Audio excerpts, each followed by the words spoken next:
बच्चों, आज हम हिंदी व्याकरण में विराम चिन्ह पढ़ेंगे। विराम का अर्थ होता है रुकना। हम बातचीत के समय अनेक स्थानों पर रुकते हैं। इसी प्रकार लिखते समय हम विराम चिन्हों का प्रयोग करते हैं। इन चिन्हों के प्रयोग से हमारी कही गई बात का अर्थ अधिक स्पष्ट हो जाता है, यानी सुनने व पढ़ने वाले को समझने में सुविधा हो जाती है। अतः वाक्य के बीच बीच में तथा अंत में विराम को प्रकट करने के लिए निर्धारित चिन्हों को विराम चिन्ह कहते हैं।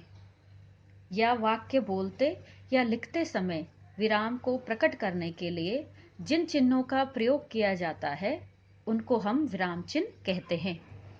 इसमें अनेक चिन्ह आते हैं। पहला है आपका पूर्ण विराम, अल्प विराम, प्रश्नवाचक, विस्मयादिबोधक, लाघव, योजक। इन विराम चिन्हों को मैंने चिन्ह के साथ अंकित किया है। आप इनके चिन्ह को देख सकते हैं। अब हम इनके प्रयोग पढ़ेंगे कि इनका प्रयोग कहाँ कहाँ करते हैं। पहला है आपका पूर्ण विराम। पूर्ण विराम का अर्थ है पूरी तरह रुकना। वाक्य पूरा होने पर अंत में पूर्ण विराम लगाया जाता है। उदाहरण में, कल हमारी परीक्षा है। यह वाक्य पूर्ण हो चुका है। इसके अंत में हमने पूर्ण विराम लगा दिया है। पूर्ण विराम से पता चलता है कि यह वाक्य पूर्ण हो चुका है। दूसरा उदाहरण है, चांदनी गुड़िया से खेल रही है। यह वाक्य पूर्ण हो चुका है, इसीलिए हमने अंत में पूर्ण विराम का चिन्ह लगा दिया है। अब अगला चिन्ह है आपका अल्प विराम। अल्प विराम का अर्थ है थोड़ा रुकना या थोड़ा विराम देना। वाक्य बोलते समय जब हम थोड़ा रुकते हैं तब अल्प विराम का प्रयोग किया जाता है। अल्प विराम का प्रयोग निम्न स्थितियों में किया जाता है।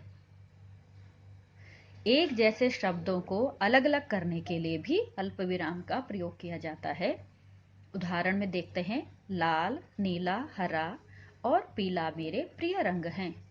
तो एक जैसे रंगों का नाम लिया गया है, रंगों का नाम लिया गया है, तो इसलिए हमने रंगों के बीच बीच में थोड़ा विराम लिया है और अलग अलग रंगों के नाम हैं, इसलिए यहाँ पे अल्प विराम का प्रयोग किया गया है। वाक्यांशों को जोड़ने के लिए, समुच्चय बोधक से पहले, कथन को स्पष्ट करने के लिए संबोधन तथा हाँ या नहीं के बाद भी अल्प विराम का प्रयोग किया जाता है। उदाहरण में देखते हैं, हाँ मैंने भोजन कर लिया। यहाँ पर संबोधन के बाद अल्प विराम का प्रयोग किया गया है। अब अगला है आपका प्रश्नवाचक चिन्ह। वाक्यों में जहां प्रश्न पूछा जाता है वहां प्रश्नवाचक चिन्ह का प्रयोग किया जाता है। उदाहरण में देखते हैं, आप बाजार से कब आए। तो इस वाक्य में प्रश्न पूछा गया है, इसीलिए अंत में प्रश्नवाचक चिन्ह का प्रयोग किया गया है। आपका घर कहाँ है, इसमें भी प्रश्न पूछा गया है, तो ये इसीलिए हमने अंतिम वाक्य के अंत में प्रश्नवाचक चिन्ह का प्रयोग कर दिया है। अगला चिन्ह है आपका विस्मयादिबोधक चिन्ह। मन के भाव, हर्ष, खुशी, शोक, भय, आश्चर्य, घृणा आदि को प्रकट करने के लिए हम विस्मयादिबोधक चिन्ह का प्रयोग करते हैं। इस चिन्ह का प्रयोग हम बीच में करते हैं।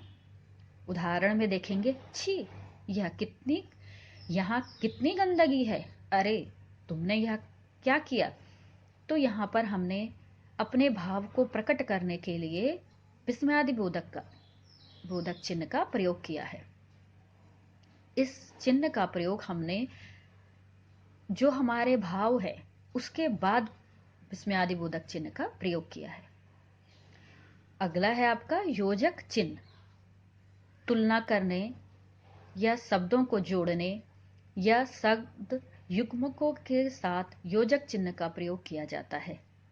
तुलना करने का, जैसे यहाँ पे उदाहरण है, माता पिता, ये एक दूसरे के उल्टे शब्द हैं, तुलना हो रही है, इसलिए यहाँ पर योजक चिन्ह का प्रयोग किया है। शब्दों को जोड़ने के लिए भी योजक चिन्ह का प्रयोग किया जाता है। युग्म कहते हैं जैसे धीरे धीरे, तेजी तेजी, तो ऐसे शब्दों के बीच में भी योजक चिन्ह का प्रयोग किया जाता है। जो एक जैसे शब्द होते हैं उनके बीच में भी योजक चिन्ह का प्रयोग किया जाता है। और दूसरा उदाहरण है थोड़ा सा, दूध जैसा, मोटा सा, इनके बीच में भी योजक चिन्ह का प्रयोग किया जाता है। अब हमारा जो अगला चिन्ह है वो है लाघव चिन्ह। इस चिन्ह को हम तब प्रयोग करते हैं जब हमने किसी शब्द को छोटा रूप देना होता है, तो हम लाघव चिन्ह का प्रयोग करते हैं।